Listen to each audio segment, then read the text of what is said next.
ఏపీలో అత్యల్పంగా అల్లూరు సీతారామరాజు జిల్లాలో 15 డిగ్రీల సెల్సియస్ ఉష్ణోగ్రత నమోదైనట్టుగా వాతావరణ శాఖ పేర్కొంది. రాబోయే రోజుల్లో అరకు వంటి ప్రాంతాల్లో ఉష్ణోగ్రతలు గణనీయంగా తగ్గే అవకాశం ఉందని వాతావరణ నిపుణులు హెచ్చరిస్తున్నారు. అరకు వంటి ప్రాంతాల్లో 12 డిగ్రీల నుంచి 10 డిగ్రీల సెల్సియస్ వరకు ఉష్ణోగ్రతలు పడిపోయే ఛాన్స్ ఉందని అధికారులు వాతావరణ నిపుణులు చెప్తున్నారు.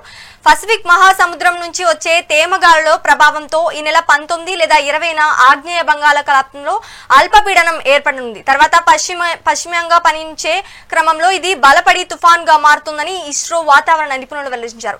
ఇక దీనికి సంబంధించి మా ప్రతినిధి భరత్ కుమార్ అందిస్తారు. భరత్, చెప్పండి, ఏపీలో విశాఖపట్నంలో మనకి చలి చూసుకుంటే చాలా ఎక్కువగా ఉందని చెప్పుకోవచ్చు. దీనికి సంబంధించి సమాచారం అందించండి. Good morning. ఏదైతే ఆంధ్రప్రదేశ్ కు సంబంధించినంత వరకు ఉత్తరాంధ్రలో పోటీగా ఉన్నటువంటి అరకుకు సంబంధించి ఓ రోజుకి ఉష్ణోగ్రతలు ఆంధ్రప్రదేశ్ అంతటా కూడా తగ్గుముఖం పడుతున్నాయని చెప్పుకోవచ్చు. రానున్నటువంటి రేపటి నుంచి 9 రోజుల పాటు కూడా పూర్తిగా ఉష్ణోగ్రతలు పడిపోయే అవకాశం ఉందని, సింగిల్ డిజిట్ కూడా వచ్చే అవకాశం ఉందంటూ కూడా వాతావరణ శాఖ అంచనా వేస్తున్నటువంటి పరిస్థితి కనిపిస్తుంది. మరి ముఖ్యంగా ఏదైతే అరకు గాని, పాడేరు, రెండుచింతల, అదేవిధంగా మునుములూరు లాంటి ప్రాంతాలు ఇప్పటికే 15 డిగ్రీల సెల్సియస్ నమోదవుతున్నటువంటి పరిస్థితి. రానున్న రోజుల్లో ఇంకా తగ్గుముఖం పట్టే అవకాశం ఉన్నటువంటి పరిస్థితి ఉన్నటువంటి నేపథ్యంలో ప్రజలందరూ కూడా అప్రమత్తంగా ఉండాలంటూ కూడా వాతావరణ శాఖ హెచ్చరికలు జారీ చేసినటువంటి పరిస్థితి. మరొక వైపు 19వ తేదీన ఆగ్నేయ బంగాళాఖాతంలో ఉపరితల ఆవర్తన ద్రోణి ఏర్పడి అది తుఫాన్ గా బలపడే అవకాశం ఉందని వాతావరణ శాఖ అంచనా వేస్తున్నటువంటి సిచ్యువేషన్ అవుతుంది. ఈ నేపథ్యంలో ఉష్ణోగ్రతలు మరింత తగ్గుముఖం పట్టే అవకాశం ఉండబోతా ఉంది.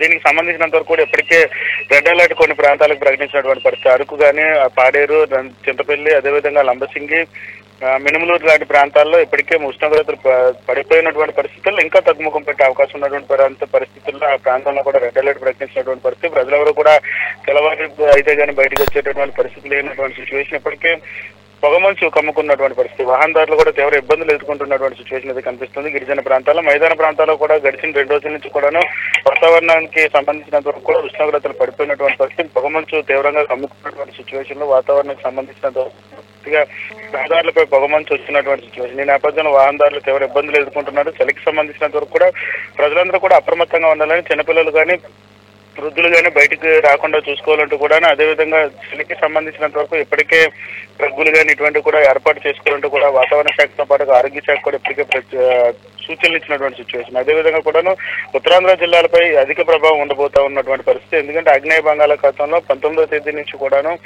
అల్పపీడనం ఏర్పడే అవకాశం, ఏదైతే ఉపరితల ఆవర్తన ద్రోణిగా ఫామ్ అయిన తర్వాత అల్పపీడనంగా ఏర్పడి అది మరింత బలపడి వాయుగుండం అక్కడి నుంచి తుఫాన్ గా బలపడే అవకాశం ఉందంటూ కూడా వాతావరణ శాఖ అంచనా వేస్తున్నటువంటి పరిస్థితుల్లో దీంతో పాటుగా ఏదైతే ఈశాన్య ఋతుపవనాలు కూడా పూర్తిగా కదులుతున్నటువంటి పరిస్థితి.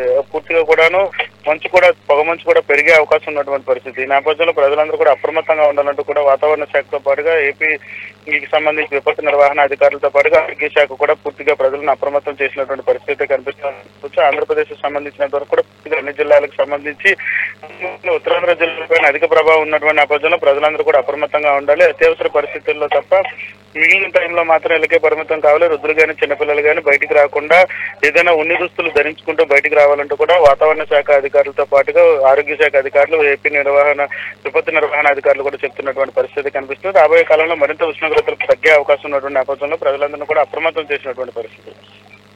థాంక్యూ భరత్ కుమార్.